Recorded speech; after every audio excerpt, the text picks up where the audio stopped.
जय श्री गणेश जय श्री हरि। 11 मार्च दिन सोमवार। जैसा कि फागुन मास चल रहा है और फागुन मास में हम लोग रोज़ ये शिव पुराण का पाठ और बांके बिहारी की सच्ची कथाओं का श्रवण कर रहे हैं। फागुन मास में श्री हरि और महादेव जी के पूजन का एक साथ बहुत महत्व है, क्योंकि दोनों ही देव एक दूसरे के प्रति पूर्ण रूप से समर्पित हैं।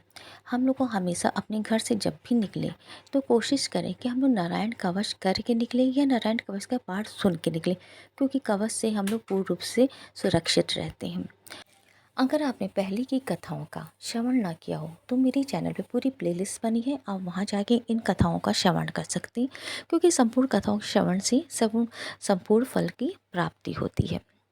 अगर आप चैनल पे पहली बार आएँ तो चैनल को सब्सक्राइब कीजिए प्लीज़, और ज़्यादा से ज़्यादा वीडियो को शेयर करके लाइक और कमेंट्स में हर हर महादेव जय श्री हरि लिखिए। बांके बिहारी की एक सच्ची घटना जो आज हम श्रवण करेंगे।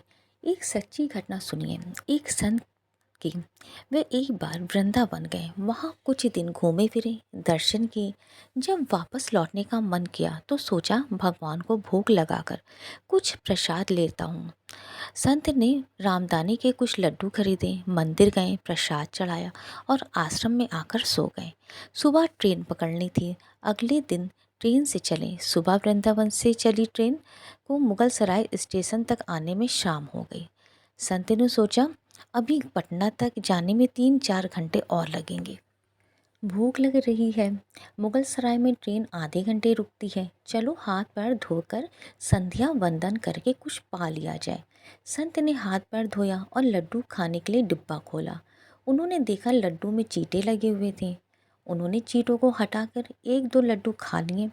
बाकी बचे लड्डू प्रसाद बांट दूंगा ये सोचकर छोड़ दिए। पर कहते हैं ना, संत हृदय नवनीत समाना। बेचारे को लड्डू से अधिक उन चींटों की चिंता सताने लगी। सोचने लगे ये चींटे वृंदावन से इस मिठाई के डिब्बे में आए हैं, बेचारे इतनी दूर तक ट्रेन में मुगल सराय तक आ गए हैं। कितने भाग्यशाली थे, इनका जन्म वृंदावन में हुआ था। अब इतनी दूर से पता नहीं कितने दिन या कितने जन्म लग जाए इनको वापस पहुंचने में। पता नहीं ब्रज की धूल इनको फिर कभी मिल भी पाएगी या नहीं। मैंने कितना बड़ा पाप कर दिया, इनका वृंदावन छुड़ा दिया। नहीं, मुझे वापस जाना चाहिए। और संत ने उन चींटों को वापस उसी मिठाई के डिब्बे में सावधानी से रखा और वृंदावन की ट्रेन पकड़ ली। उसी मिठाई की दुकान के पास गए, डिब्बा धरती पे रखा और हाथ जोड़ लिए। मेरे भाग में नहीं कि तेरे ब्रज में रह सकूं, तो मुझे कोई अधिकार भी नहीं कि जिसके भाग में ब्रज की धूल लिखी है उसे दूर कर सकूं। दुकानदार ने देखा तो आया, महाराज चींटे लग गए हैं तो कोई बात नहीं, अब दूसरी मिठाई तलवा लो। संत ने कहा भैया, मिठाई में कोई कमी नहीं थी, इन हाथों से पाप होते होते रह गया, उसी का प्रायश्चित कर रहा हूँ। दुकानदार ने जब सारी बात जानी तो उसे संत के पैरों के पास बैठ गया, भावुक हो गया। इधर दुकानदार रो रहा था, उधर संत की आंखें गीली हो रही थी। बात भाव की है, बात उस निर्मल मन की है, बात ब्रज की है, बात मेरे वृंदावन की है, बात मेरे नटवर नागर और उनकी राधा रानी की है, बात मेरे कृष्ण की राजधानी की है। बूझो तो बहुत कुछ है, नहीं तो बस पागलपन है। बस एक कहानी है। घर से जब भी बाहर जाएं तो घर में विराजमान अपने प्रभु से ज़रूर मिलकर जाएं, और जब लौट कर आएँ तो उनसे ज़रूर मिलें, क्योंकि उनको भी आपके घर लौटने का इंतज़ार रहता है। घर में ये नियम बनाइए कि जब भी आप घर से बाहर निकलें तो घर में मंदिर के पास 2 घड़ी ही सही, लेकिन खड़े होके प्रभु चलिए आपको साथ में रहना है, ऐसा बोलकर ही घर से निकले, क्योंकि आप भले ही लाखों की घड़ी हाथ में क्यों ना पहने हो, पर समय तो प्रभु के हाथ में ही है। आज मैं भी अपने भाग को बहुत धन समझ रही हूँ, क्योंकि आज मैं जो वीडियो बना रही हूँ वह मैं वृंदावन में ही बैठकर बना रही हूँ। तो मुझे बहुत अच्छा लग रहा है, ये जो मैं कथा पढ़ रही हूँ और सुना रही हूँ तो मुझे बहुत अच्छा लग रहा है कि मैं भी आज ब्रज की धूल में मैं भी आज हूँ, मुझे भी वृंदावन में श्री हरि का आशीर्वाद मिल रहा है। इसलिए अगर वीडियो आपको पसंद आया हो तो वीडियो को ज़्यादा से ज़्यादा शेयर कीजिए, लाइक में जय बांके बिहारी लिखिए, और वीडियो को चैनल को सब्सक्राइब करके लाइक और कमेंट्स कीजिए। जय श्री हरि, जय श्री हरि। हर हर महादेव। शिव पुराण का अध्याय 23। पार्वती की तपस्या विषयक दृढ़ता, उनका पहले से भी उग्र तप, उससे त्रिलोकी का संतप्त होना तथा समस्त देवताओं के साथ ब्रह्मा और विष्णु भगवान का शिव के स्थान पर जाना। ब्रह्मा जी कहते हैं, हे मुनीश्वर, शिव की प्राप्ति के लिए इस प्रकार तपस्या करती हुई पार्वती के बहुत वर्ष बीत गए तो भी भगवान शंकर प्रकट नहीं हुए। तब हिमाचल, मैना, मेरु और मंदराचल आदि ने आकर पार्वती को समझाया और शिव की प्राप्ति को अत्यंत दुष्कर बताकर उनसे ये अनुरोध किया कि तुम तपस्या छोड़कर घर लौट चलो। तब उन सब की बातें सुनकर पार्वती ने कहा, पिताजी, माताजी तथा मेरे सभी बांधव, मैंने पहले जो बात कही थी उसे क्या आप लोगों ने भुला दिया है? अस्तु इस समय भी मेरी जो प्रतिज्ञा है उसे आप लोग सुन लें। जिन्होंने रोष से कामदेव को जला के भस्म कर दिया है, वे महादेव जी यद्यपि विरक्त हैं तो भी मैं अपनी तपस्या से उन भक्त वत्सल भगवान शंकर को अवश्य संतुष्ट करूंगी। आप सब लोग प्रसन्नतापूर्वक अपने अपने घर को जाएं। महादेव जी संतुष्ट होंगे ही, इसमें अन्यथा विचार की आवश्यकता नहीं है। जिन्होंने कामदेव को जलाया है, जिन्होंने इस पर्वत के वन को भी जला के भस्म कर दिया है, उन भगवान शंकर को मैं केवल तपस्या से ही बुलाऊंगी। भागगण, आप ये जान ले, महान तपोबल से ही भगवान सदाशिव की सेवा सुलभ हो सकती है। ये मैं आप लोगों से सत्य सत्य कहती हूँ। सुमधुर भाषण करने वाली पर्वतराज कुमारी शिवा, माता मेनका, भाई मैनाक, पिता हिमाचल और मंदराचल आदि से उपयुक्त बातें कहकर शीघ्र ही चुप हो गईं। शिवा के ऐसा कहने पर वह चतुर चालाक पर्वत गिरिराज सुमेरु आदि गिरिजा की बारंबार प्रशंसा करते हुए अत्यंत विस्मित हो जैसे आए थे वैसे ही लौट गए। उन सबके चले जाने पर सखियों से घिरी हुई पार्वती मन में यथार्थ निश्चय करके पहले से भी अधिक उग्र तपस्या करने लगी। मुनिश्रेष्ठ, देवताओं, असुरों, मनुष्यों और चराचर प्राणियों सहित समस्त लोकी उस मैत्री तपस्या से संतप्त हो उठी। उस समय समस्त देवता, असुर, यक्ष, किन्नर, चारण, सिद्ध, विषाद, मुनि, विद्याधर, बड़े बड़े नाग, प्रजापति, गुहाक तथा अन्य लोग महान से महान कष्ट में पड़ गए, परंतु इसका कोई कारण उनके समझ में नहीं आया। तब इंद्र आदि सब देवता मिलकर गुरु बृहस्पति से सलाह ले बड़ी विहलता के साथ सुमेरु पर्वत पर मुझ विधाता की शरण में आए। उस समय उनके सारे अंग संतप्त हो रहे थे। वहाँ आ मुझे प्रणाम कर उन सभी व्याकुल और कांतिहीन देवताओं ने मेरी स्तुति करके एक साथ ही मुझसे पूछा, प्रभु, जगत के संतप्त होने का कारण क्या है? उनका ये प्रश्न सुनकर मन ही मन शिव का स्मरण करके विचारपूर्वक मैंने सब कुछ जान लिया। इस समय विश्व में जो दैव उत्पन्न हो गया है वह गिरिजा की तपस्या का फल है। ये जानकर मैं उन सबके साथ शीघ्र ही क्षीर सागर को गया। वहाँ जाने का उद्देश्य भगवान विष्णु से सब कुछ बताना था।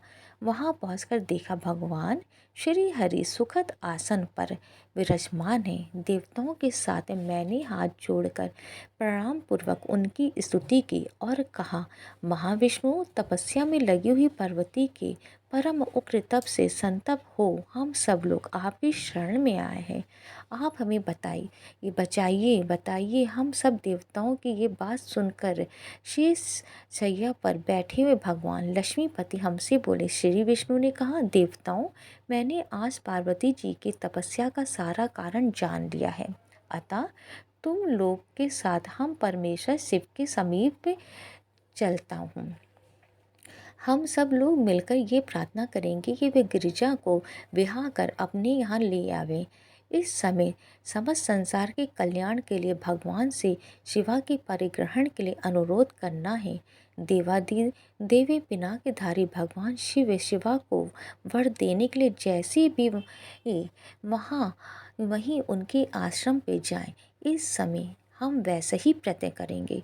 अतः परम मंगलमय महाप्रभु रुद्र जहाँ उग्र तपस्या में लगे हुए हैं वहीं हम सब लोग चलें। भगवान विष्णु की ये बात सुनकर समस्त देवता आदि हठी क्रोधी और जलाने के लिए उद्यत रहने वाले भयंकर रुद्र से अत्यंत भयभीत हो बोले। देवताओं ने कहा, भगवान जो महाभयंकर काल अग्नि के समान दीप्तिमान और भयानक नेत्रों से युक्त है, उन रोज भरे महाप्रभु रुद्र के पास हम लोग नहीं जा सकेंगे, क्योंकि जैसे पहले उन्होंने कुपित हो दुर्जय काम को भी जला दिया था, उसी प्रकार वे हमें भी दगत कर डालेंगे, इसमें संशय नहीं है। मुनि इंद्र आदि देवताओं की बात सुनकर लक्ष्मीपति श्री हरि ने उन सबको संतावना देते हुए कहा। श्री हरि बोले, हे देवता, तुम सब लोग प्रेम और आदर के साथ मेरी बात सुनो। भगवान शिव देवताओं के स्वामी तथा उनके भय का नाश करने वाले, वे तुम्हें नहीं धतक करेंगे। तुम सब लोग बड़े चतुर हो, अतः तुम्हें शंभु को कल्याणकारी मानकर हमारे साथ सबके उत्तम प्रभु उन महादेव जी की शरण में चलना चाहिए।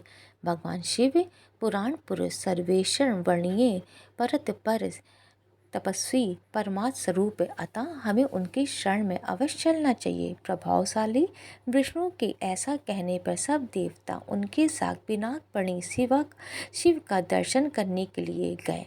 मार्ग में पार्वती का आश्रम पहले पड़ता था, अतः उन गिरिजा नंदिनी की तपस्या देखने के लिए विष्णु आदि सब देवता कौतूहल पूर्वक उनके आश्रम पर गए। पार्वती के श्रेष्ठ तप को देखकर सब देवता उनके उत्तम तेज से व्यक्त हो गए। उन्होंने तपस्या में लगी हुई उन तेजोमयी जगदम्बा को नमस्कार किया और साक्षात सिद्धि स्वरूपा शिवा देवी के तप की भूरी भूरी प्रशंसा करते हुए वे सब देवता उस स्थान पर गए जहाँ भगवान वृषध्वज विराजमान थे। मुने वहाँ पहुँचकर सब देवताओं ने पहले तुम्हें उनके पास भेजा और स्वयं वे मदन दहनकारी भगवान हर से दूर ही खड़े हो रहे। वे वहीं से ये देखते रहे भगवान शिव कुपित हैं या प्रसन्न। नारद, तुम तो सदा निर्भय रहने वाले हो और विशेषतः शिव के भक्त हो, अतः तुमने भगवान शिव के स्थान पर जाकर उन्हें सर्वदा प्रसन्न देखा। फिर वहाँ से लौटकर तुम श्री विष्णु आदि सब देवताओं को भगवान शिव के स्थान पर ले गए। वहाँ पहुँचकर विष्णु आदि सब देवताओं ने देखा भक्त वत्सल भगवान शिव सुखपूर्वक प्रसन्न मुद्रा में बैठे हैं। अपने गढ़ों से घिरे हुए शंभु तपस्वी का रूप धारण किए हुए योग पट पर आसीन थे। उन परमेश्वर रूपी शंकर का दर्शन करके मेरे सहित श्री विष्णु तथा अन्य देवताओं सिद्धों और मुनीषों ने उन्हें प्रणाम करके वेदों और उपनिषदों के सूत्रों द्वारा उनका स्तवन किया।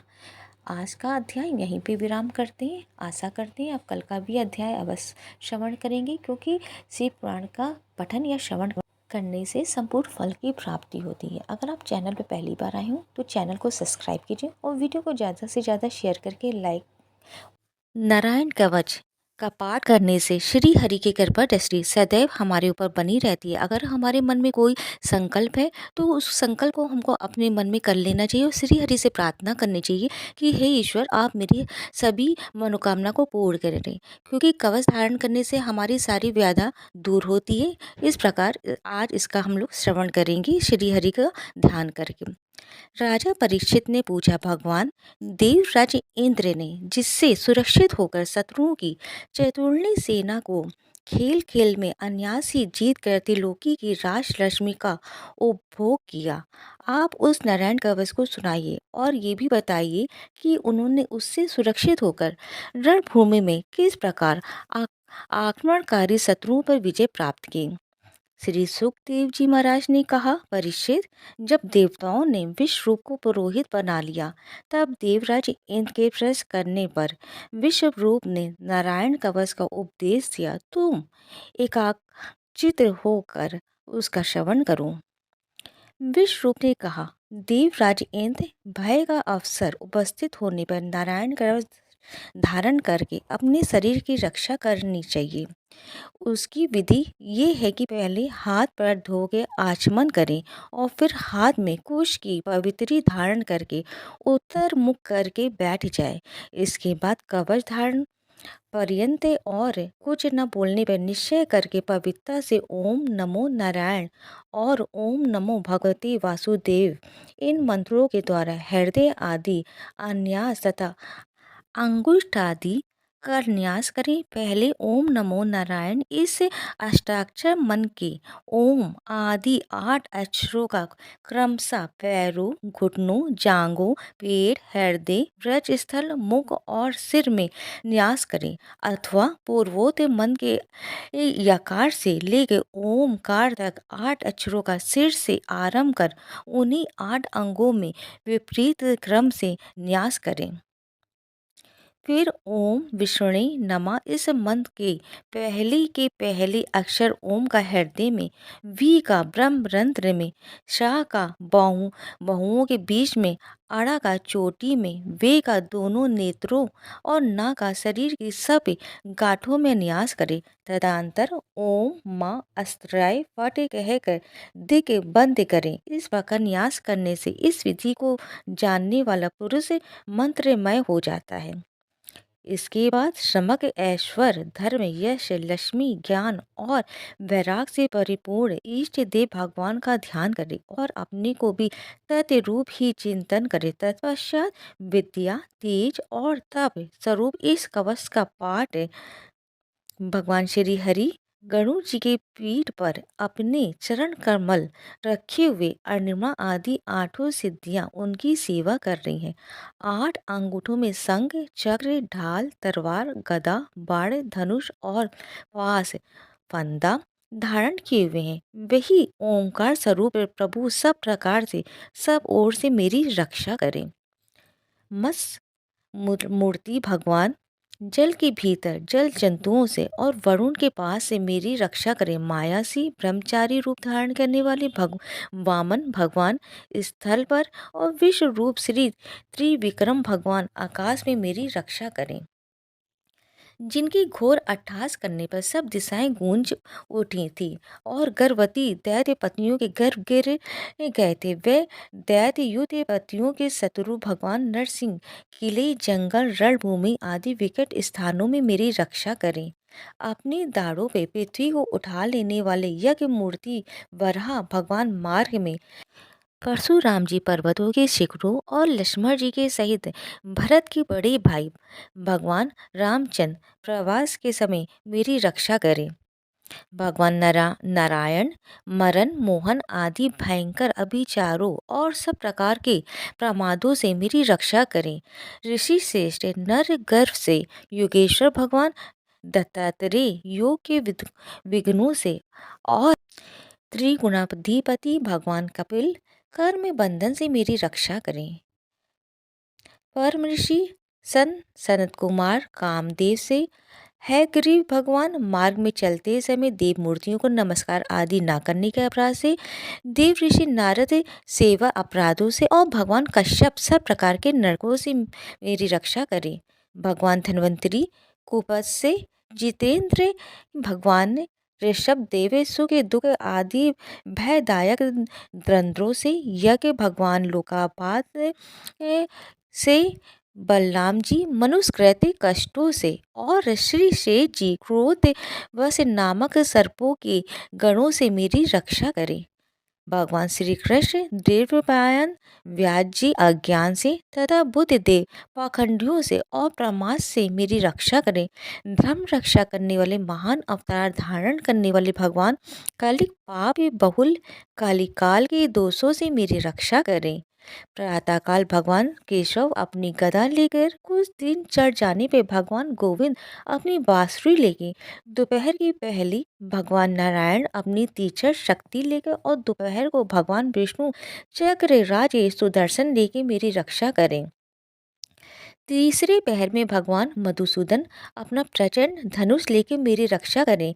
सायंकाल में ब्रह्मा आदि त्रिमूर्तिधारी माधव सूर्यास्त के बाद ऋषिकेश अर्धरात्रि के पूर्व तथा अर्धरात्रि के समय अकेले भगवान पद्मनाभ मेरी रक्षा करें।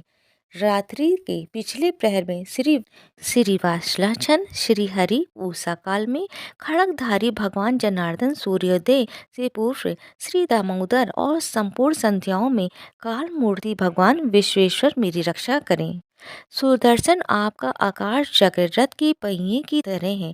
आपकी किनारे का भाग प्रलय कालीन अग्नि के समान अत्यंत तीव्र है। आप भगवान की प्रेरणा से सब ओर घूमते रहते हैं, जैसे आग वायु की सहायता से सूखी घास फूस को जला डालती है, वैसे ही आप हमारी शत्रु सेना को शीघ्र से शीघ्र जला दीजिए।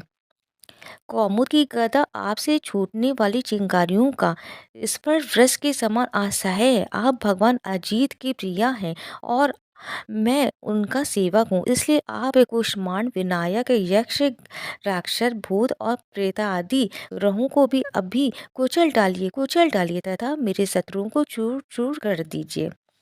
संघ के श्रेष्ठ आप भगवान श्री कृष्ण के फूकने से भयंकर शब्द करके मेरे शत्रुओं का दिल दहला दीजिए एवं या यातुधान प्रथम प्रेत मृतिका पिशाच तथा ब्रह्म राक्षस आदि भयवानी प्राणियों को यहाँ से तुरंत भगा दीजिए।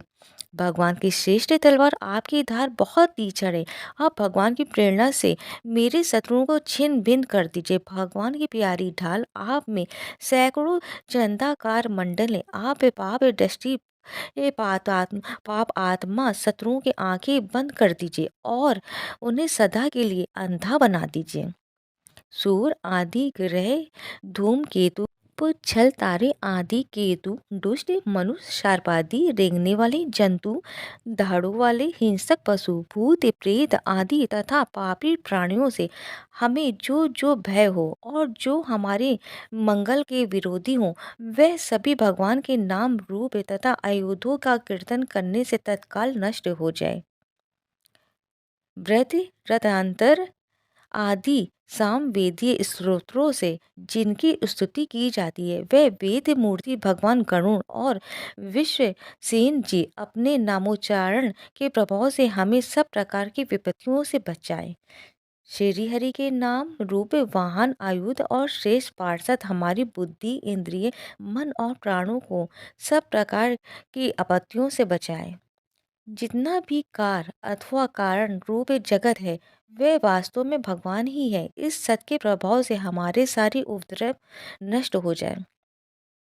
जो लोग ब्रह्म और आत्मा की एकता का अनुभव कर चुके, उनकी दृष्टि में भगवान का स्वरूप समस्त विकल्पों से रहित है, वेदों से रहित, और फिर भी वे अपनी माया शक्ति के द्वारा भूषण आयुध रूप नामक शक्तियों को धारण करते हैं।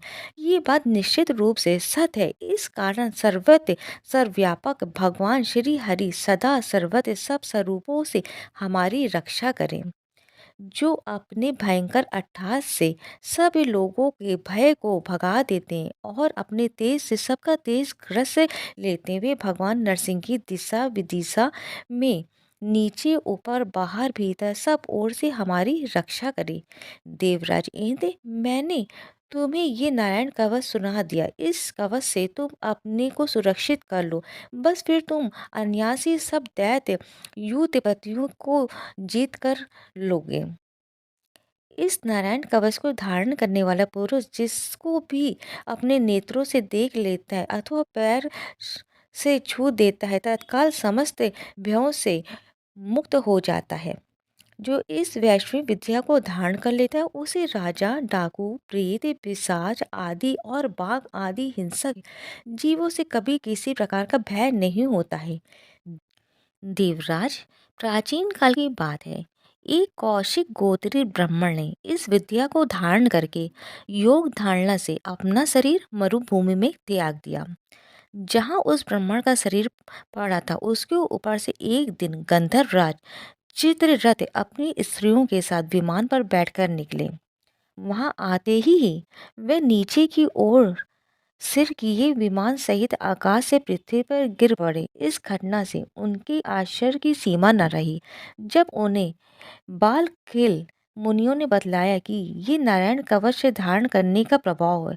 तब उन्होंने उस ब्राह्मण देव की हड्डियों को ले जाकर पूर्व वाहिनी सरस्वती नदी में प्रवाहित कर दिया और फिर स्नान करके वे अपने लोक को चले गए। श्री देव में कहते हैं, परीक्षित, जो पुरुष इस नारायण कवच को समय पर सुनता है और जो आदर पूर्वक इसे धारण करता है, उसके सामने सभी प्राणी आदर से झुक जाते हैं और वह सब प्रकार के भयों से मुक्त हो जाता है। परीक्षित, सतकृत इंद्र ने आश्चर्य विषय रूप जी से ये वैष्णव विद्या प्राप्त करके रणभूमि में असुरों को जीत लिया और वे त्रैलोक लक्ष्मी का उपभोग करने लगे। इस प्रकार नारायण कवच यहीं पे समाप्त होता है। इसलिए अपनी मनोकामना को हम लोग मन ही मन भगवान से संकल्प करेंगे, हे भगवान आप मेरी सभी मनोकामना पूर्ण करें, जो सुनते हैं उनकी भी सभी मनोकामना पूर्ण करें, और जो वीडियो को ज़्यादा से ज़्यादा शेयर करके चैनल को सब्सक्राइब करते, लाइक करके और कमेंट में जय श्री हरि लिखते, उनकी सभी मनोकामना ईश्वर पूर्ण करें। जय श्री हरि। हिंदू धर्म के प्रथम ग्रंथ श्रीमद् भगवत गीता के तीसरे अध्याय में गजेंद्र स्तोत्र पढ़ने को मिलता है। इसमें कुल 33 श्लोक दिए गए हैं। हिंदू धर्म के अनुसार इस स्तोत्र का जप करने से जीवन में किसी भी प्रकार की परेशानी से तत्काल मुक्ति मिल जाती। इस स्तोत्र में हाथी और मगरमच्छ के साथ हुए युद्ध का वर्णन किया गया है। तो हम लोग भगवान श्री हरि का ध्यान करके इसका श्रवण करते हैं। शुक्र जी ने कहा कि बुद्धि के अनुसार पिछले अध्याय में वर्णन किए गए रीति से अपने मन को नियंत्रित कर और हृदय को स्थिर करके गजेंद्र अपने पिछले जन्म में याद किए गए सर्वोच्चकार और बार बार जाप किए जाने वाले स्त्रोत का जाप करने लगा।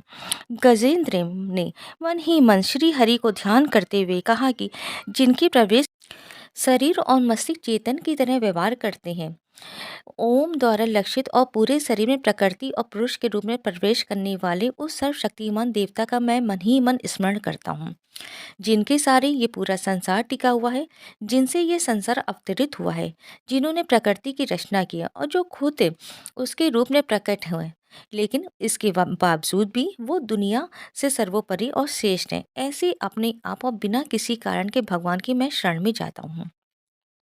अपनी संकल्प शक्ति के बल पे अपने ही स्वरूप में रचित और सृष्टि काल में प्रकट एवं प्रलय में अप्रकट रहने वाले इस शस्त्र प्रसिद्धि प्राप्त कार्य कारण रूपी संसार को, जो बिना कुंठित दृष्टि के साक्ष्य रूप में देखते रहने पर भी लिप्त नहीं होते, चक्षु आदि प्रशंसकों के परम प्रकाशक प्रभु आप मेरी रक्षा करें। बीतते गए समय के साथ ये तीनों लोगों को और ब्रह्मा आदि लोक के पालों के पंचभूत में प्रवेश कर जाने पर और पंचभूतों से लेके महात्पुरुष सभी कारणों में उनकी परम करुणा स्वरूप प्रकृति में मगन हो जाने पर उस समय दुर्यर और घोर अंधकार रूपेण प्रकृति के बच रही थी, उस अंधकार से परे अपने परम धाम में जो सर्वव्यापी भगवान सभी दिशाओं में प्रकाशित होते रहते हैं, वो भगवान मेरी रक्षा करें। विभिन्न नाटकों रूपों में अभिनय करने वाले और उस अभिनेता के वास्तविक स्वरूप को जिस प्रकार से साधारण लोग भी नहीं पहचान पाते, उसी तरह से सत्य प्रधान देवता और महर्षि भी जिनके स्वरूप को नहीं जान पाते, ऐसे में कोई साधारण प्राणी उनका वर्णन कैसे कर सकता है। ऐसे दुर्गम चरित्र वाले भगवान मेरी रक्षा करें। अनेकों शक्ति से मुक्त सभी प्राणियों की आत्मबुद्धि प्रदान करने वाले सबके बिना कारण हित अतिशय और साधु स्वभाव ऋषि मुनि जन, जिनके परम स्वरूप को देखने की इच्छा के साथ वन में रहकर अखंड ब्रह्मचर्य तमाम अलौकिक व्रतों को नियमों को अनुसार पालन करते, ऐसे प्रभु मेरी गति है।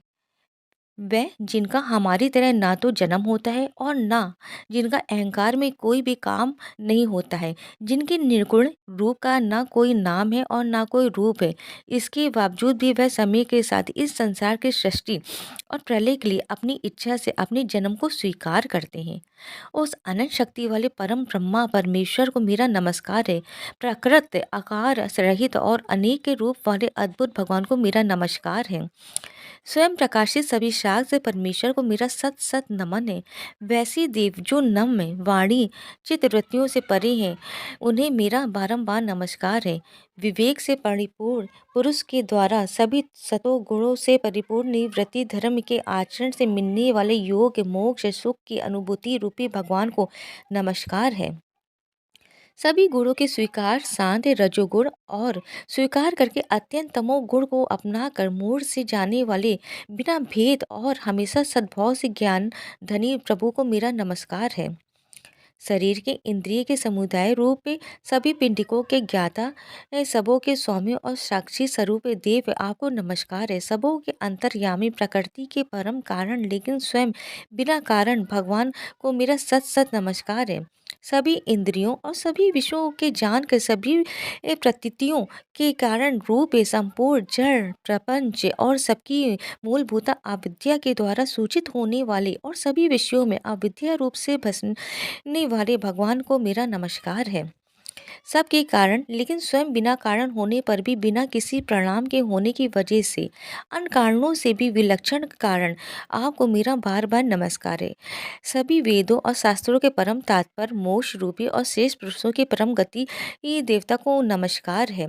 वह जो त्रिगुण रूपों में छिपी हुई है ज्ञान रूपी अग्नि वैसे गुणों में हलचल होने पर जिनके मन मस्तिष्क में संसार को रचने की वृत्ति उत्पन्न हो उठती हो और जो आत्मा तत्व की भावना के द्वारा विधि निषेध रूप शस्त्र से भी ऊपर उठे हो, जो महाज्ञानियों महात्माओं में स्वयं प्रकाशित हो रहे ऐसे भगवान को मेरा नमस्कार है।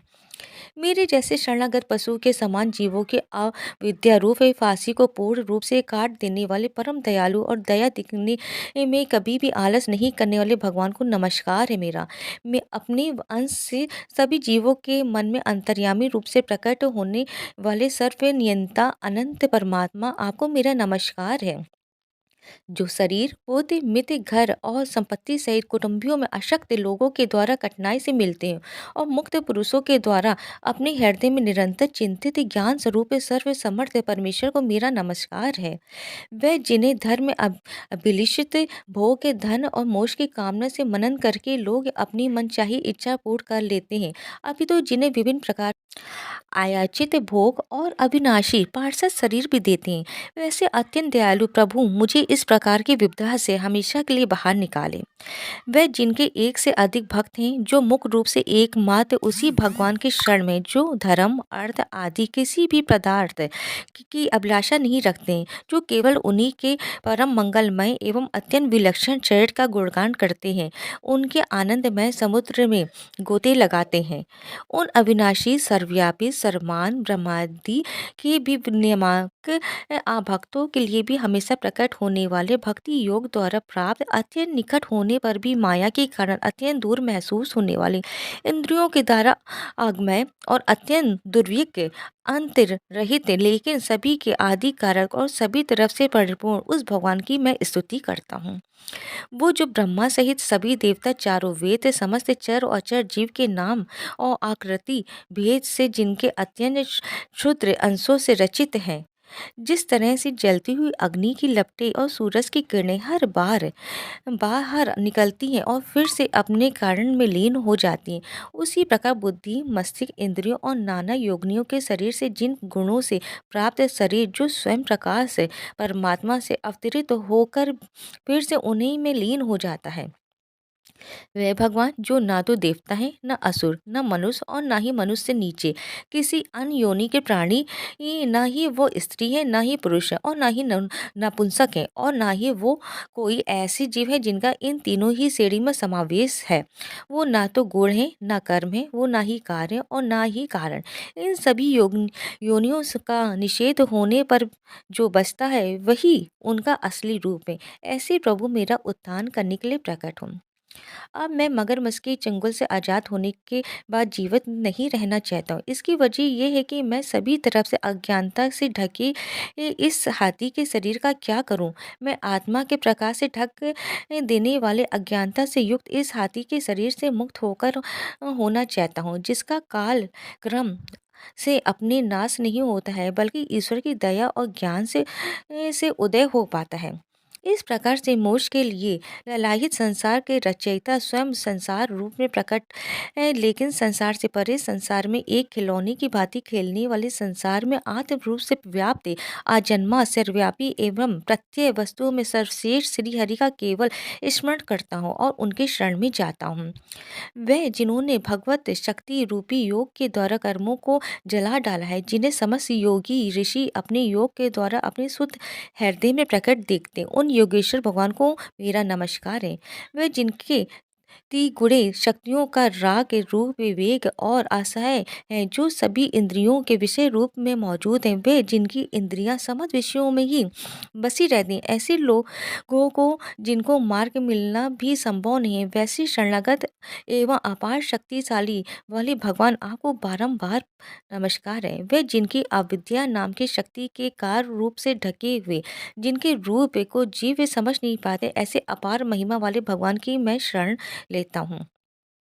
श्री शुकदेव जी कहते हैं कि वे जिसने पूर्ण प्रकार से भगवान के भेद रहित सभी निराकार रूप का वर्णन किया था, उस गजराज के करीब जब ब्रह्मा जी साथ में अन्य कोई देवता नहीं आए, जो अपने विभिन्न प्रकार के विशेष विग्रहों को ही अपना रूप मानते, ऐसे में साक्षात विष्णु जी, जो सभी के आत्मा होने के कारण सभी देवताओं के रूप हैं, तब वहाँ प्रकट हुए।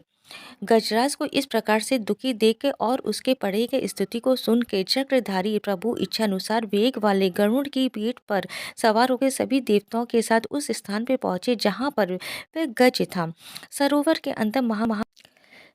के अंदर महाबलशाली मगरमच्छ द्वारा जकड़े जकड़े और दुखी उस हाथी ने आसमान में गरुड़ की पीठ पर बैठे और हाथों में चक्र लिए भगवान विष्णु को आते हुए जब देखा, तो वे अपनी सूंड में पहले से ही उनकी पूजा के लिए रखे कमल के फूल को श्री हरि पर बरसाते हुए कहने लगे, सर्व पूज्य भगवान श्री हरि आपको मेरा प्रणाम है, सर्व पूज्य भगवान श्री हरि आपको मेरा नमस्कार है। लाचार हाथी को देखकर श्री हरि विष्णु गरुड़ से नीचे उतर गए, सरोवर में उतर आए और बेहद दुखी होकर ग्रह सहित उस गज को तुरंत ही सरोवर से बाहर निकाल आए और देखते ही देखते अपने चक्र से मगरमच्छ के गर्दन को काट दी और हाथी को उस पीड़ा से बाहर निकाल लिया। जय हो, जय श्री हरि, जय श्री विष्णु। जो भी गजेन मोक्ष पाठ को सुनता है, उसके सभी पाप श्री हरि जी तत्काल दूर कर दे। इस जाप को करने से व्यक्ति बड़े से बड़े कर्जों से मुक्त हो जाता है। अगर आपको कथा पसंद आए, वीडियो पसंद आए, तो वीडियो को ज़्यादा से ज़्यादा शेयर कीजिएगा, चैनल को सब्सक्राइब करके लाइक करके जय श्री हरि लिखिएगा। जय श्री राधे, जय श्री कृष्णा।